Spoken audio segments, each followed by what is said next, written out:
미국 대통령 선거 막바지 개표 작업이 진행 중인 가운데 아직 승부가 정해지지 않은 경합주에서 피말리는 초접전이 펼쳐지고 있습니다. 네, 보도국 연결해서 자세히 알아보겠습니다. 김지수 기자. 네, 승리를 결정짓는 매직 넘버, 전체 선거인단의 과반인 270명을 달성한 후보는 아직까지 없습니다. 하지만 승부가 정해지지 않은 몇몇 경합주에서 치열한 접전 속에 조 바이든 후보가 우위에 있는 상황입니다.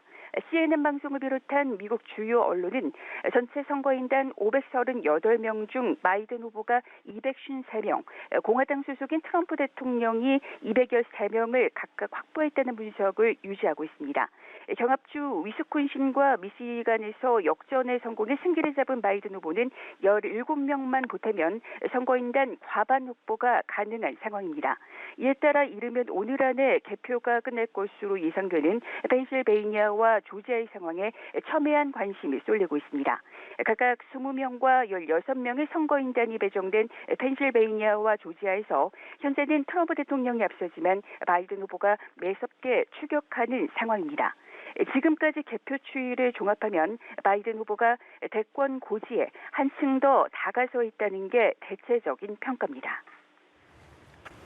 네, 두 후보의 기싸움도 팽팽합니다. 누구도 물러서지 않을 기세인데 두 후보 모두 대국민 연설에 나섰다고요? 먼저 연설에 나선 건 바이든 후보였습니다. 바이든 후보는 개표가 끝나면 자신과 부통령 후보인 카멀라 해리스가 승자로 선언될 것임을 의심하지 않는다면서 모두가 침착하기를 부탁드린다고 말했습니다. 그러면서 개표가 마무리되고 있고 곧 결과를 알게 될 것이라고 했습니다. 2분 정도밖에 안 되는 바이든 후보의 짧은 연설은 낙관적인 전망을 부각하며 개표 종료까지 인내심을 가지고 기다려달라고 거듭 당부하는 차원으로 풀이됩니다. 또 트럼프 대통령의 조기 승리 선언과 소송전을 견제하는 측면도 있는 것으로 보입니다. 이에 맞서 트럼프 대통령도 백악관에서 선거가 주적되고 있다면서 투표의 무결성을 지키는 게 목표라는 내용의 성명을 발표했습니다. 그러면서 합법적 투표만 계산되면 자신이 쉽게 이긴다면서 지지자들이 침묵을 강요당하도록 내버려두지 않겠다고 선동하는 듯한 발언도 했습니다. 이어 선거 과정이 대법원에서 끝날 수도 있다고 말해 불복 의사를 거듭 밝혔습니다.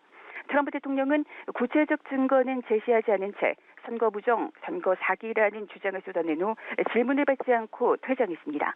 이 같은 트럼프 대통령의 선거 조작설에 대해 바이든 후보는 민주주의를 빼앗지 못할 것이라고 응수했습니다. 바이든 후보는 트위터를 통해 그 누구도 우리에게서 민주주의를 빼앗지 못할 것이라며 그렇게 되도록 놔두기에는 미국은 너무 멀리 왔고 너무 많은 싸움을 했으며 또 너무 많이 견뎠다고 말했습니다. 한편 트럼프 대통령은 대선 개표와 관련해 불복 소송에 나섰지만 캠프 측이 낸 소송은 잇따라 기각되고 있습니다. 트럼프 캠프가 미시간과 조지아에서 개표 과정의 문제를 이유로 제기된 소송은 1심에서 받아들여지지 않았습니다. 지금까지 보도국에서 연합뉴스 김지수입니다.